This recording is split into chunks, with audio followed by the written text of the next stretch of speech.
கிளாஸஸ்ல நம்ம third topic வந்து பார்க்க போகிறது prominent fighters against the British. அதாவது பிரிட்டிஷருக்கு எதிராக போராடிய முக்கிய போராட்ட வீரர்களை பற்றி பார்க்க போகிறோம்.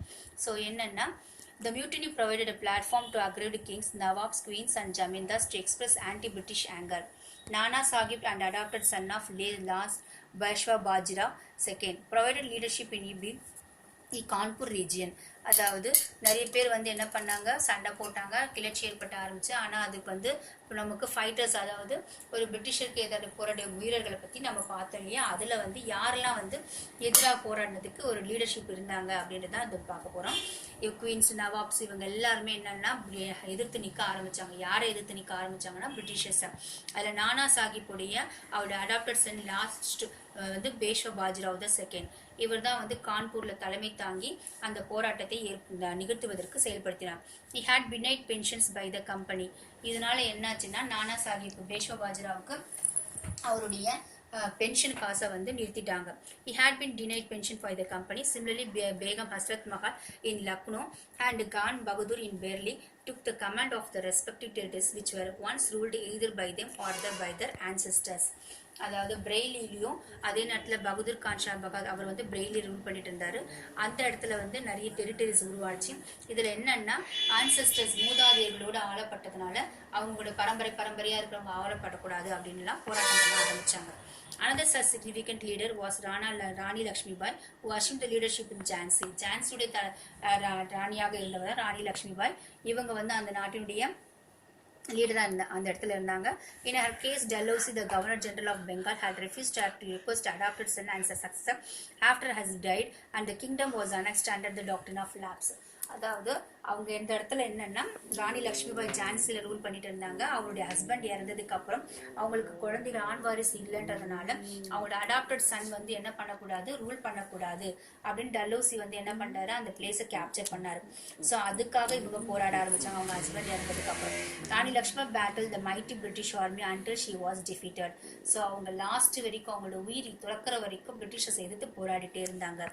பகதூர் ஷா, ஜாஃபர், குன்வர் சிங், கான் பகதூர், ராணி Lakshmi and many others were rebels against their will, compelled by the bravery of the Chipais who were defied by the British authority.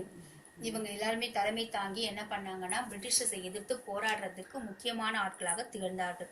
Suppression of rebellion, அதாவது கிளர்ச்சியை வந்து அடக்கப்படுதல். By the beginning of June 18, from the Delhi, Meerut, Rohilkhand, Agra, Allahabad and Banaras divisions of the army had been restored to British control and placed under martial law. So 1857 June மாத தொடக்கத்தில் Delhi, Meerut, ஜோஹில்கண்ட், Agra, Allahabad and Banaras ஆகிய இடத்துலலாம் சண்டைகள் ஏற்பட்டது. ஆங்கிலேயர்கள் எதிர்த்து போராட ஆரம்பிச்சாங்க.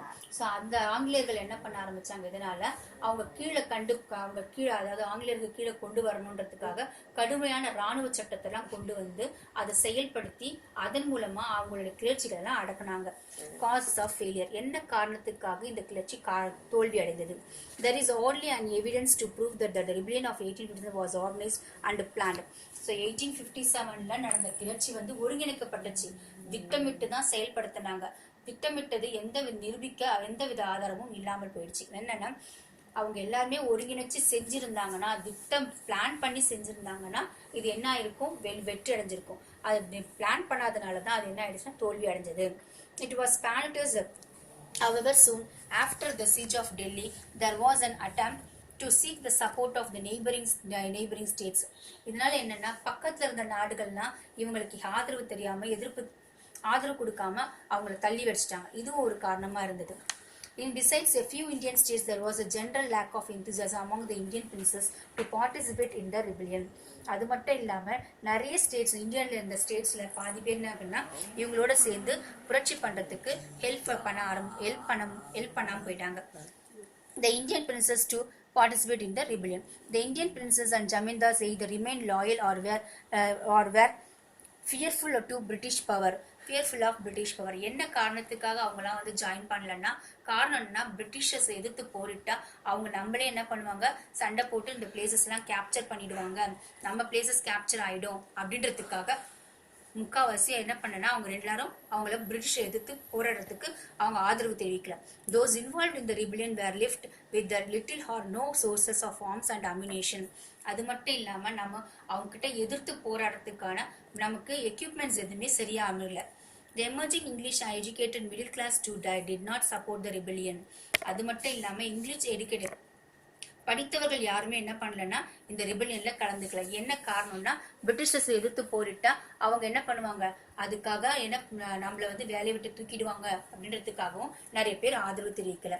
One of the important reasons for the failure of the rebellion was the absence of a central authority. There was no common agenda that united the individuals and the aspiration of Indian princes and the various other feudal elements fighting against the British. பிரிட்டிஷர்ஸை வந்து என்ன இன்னொரு main காரணம் என்னன்னா failure ஆகிறதுக்கு காரணம் என்னன்னா யாரும் வந்து தலைமை தாங்கி செயல்படுத்துறதுக்கு பிரிட்டிஷர்ஸ் எதிர்த்து போராடுறதுக்கு நிறைய பிளான் பண்றதுக்குலாம் மக்கள் வந்து என்ன பண்ணலன்னா அதுக்கான சரியான ஒரு லீடர்ஷிப் இல்லாம போயிடுச்சு. இதுவும் ஒரு காரணமா இருந்தது. இந்த hence the rebellion was brutally suppressed by the British army. லாஸ்ட்ல என்ன ஆச்சுன்னா நம்ம வந்து அதிகப்படியா அவங்க கிட்ட சண்டை போட்டதுல லாஸ்ட்ல என்ன ஆயிட்டோம், நம்ம பிரிட்டிஷுடைய கைவசம் அவங்களுடைய ஆட்சிக்கு கீழே போயிட்டாங்க. The rebel leaders were defeated due to the lack of weapons organisation. Main காரணம் என்னன்னா நம்ம கிட்ட வெப்பன்ஸ்லாம் வந்து கரெக்டா இல்லை. சரியான வெப்பன்ஸ் இருந்தா ஜெயிச்சிருக்கலாம். Disciple and betrayed by the Heids. Delhi was captured by the British troops in the late 1857. Bahadur Shah was captured and transported to Burma. அதனால என்னாச்சு, 1857 நடந்த கிளர்ச்சியில டெல்லியை வந்து கேப்சர் பண்ணிட்டாங்க. அங்க ரூல் பண்ணியிருந்த பகதூர் ஷாவை வந்து என்ன பண்ணிட்டாங்க, பர்மாவுக்கு அங்கிருந்து பர்மாவுக்கு அமுச்சு வச்சிட்டாங்க. ஓகேவா ஸ்டூடெண்ட்ஸ், நெக்ஸ்ட் வந்து India becomes a crown colony.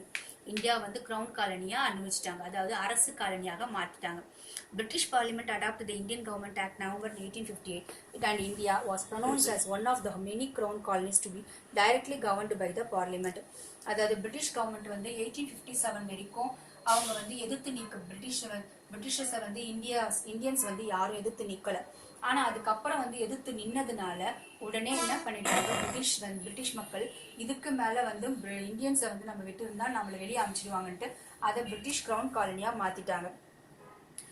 So, next பாரு, the responsibility was given to a member of the cabinet designated by the Secretary of State for India. So, இதனால என்ன பண்ணாங்கன்னா அமைச்சர் உறுப்பினர் ஒருவரிடம் பொறுப்பு வழங்கப்பட்டது. அவர் இந்தியாவுக்கான அரசு செயலராக பதவி வகிச்சார். So, changes in the administration. So, நிர்வாகத்தில் நிறைய செயல் மாற்றங்கள் கொண்டு வரப்பட்டது. என்னன்றதை பாருங்க. British rule and its policies underwent a major overhaul after 1857. The British followed a cautious approach to the issue of social reform. So இது வரைக்கும் நம்ம வந்து பிரிட்டிஷர்ஸ் எதிர்த்து போராடாம இருந்ததுனால அவங்களுக்கு வந்து என்னன்னா இந்தியன்ஸ் யாரும் நம்மளை வந்து நமக்கு எதிர்த்து நிக்க மாட்டாங்கன்னு இருந்தாங்க. ஆனா 1857 நடந்ததுக்கு அப்புறம் நிறைய பேர் சேர்ந்துக்கிட்டு அவங்களே கிளர்ச்சி பண்ண ஆரம்பிச்சோன்னே பிரிட்டிஷர்ஸ்க்கு வந்து என்ன வந்து நமக்கு வந்து இதுக்கு மேலேயே அவங்கள விட்டா சரியா இருக்காதுன்னா நிர்வாகத்துல சில மாற்றங்களை கொண்டு வந்தாங்க.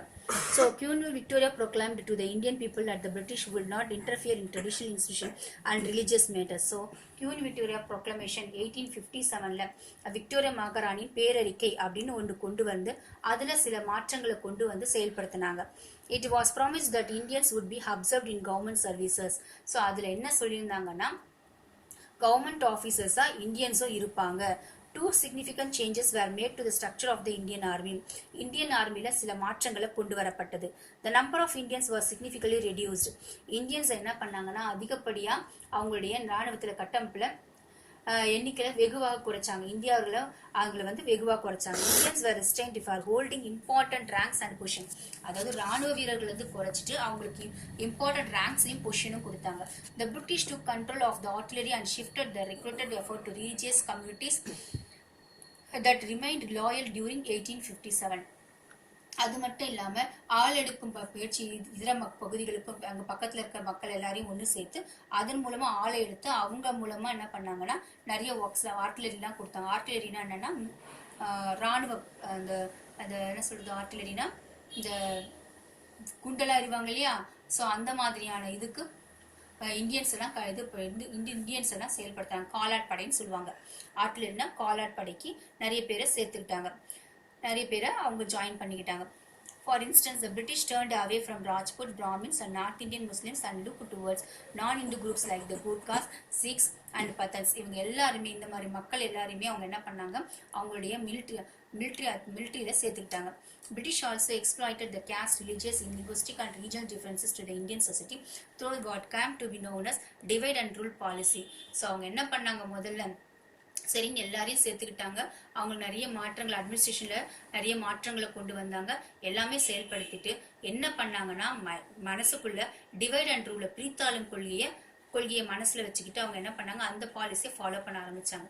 ஸோ கொஞ்சம் கொஞ்சமா என்ன பண்ண ஆரம்பிச்சாங்கன்னா, பிரிக்கணும், இந்தியாவை பிரிக்கணும் அப்படின்னு கொண்டு வந்தாங்க. எனக்கு ஸ்டூடெண்ட்ஸ் புரிந்துங்களா? நம்ம இன்னைக்கு லெசன்ஸ்ல வந்து கிரேட் ரிவோல்ட் ஆஃப் 1857 பார்த்தோம். அதோடைய காசஸ் பார்த்தோம். அந்த காசஸ் மூலமா என்ன மாதிரியான காசஸ், ஃபெயிலியர் அப்படின்றதெல்லாம் பார்த்தோம்.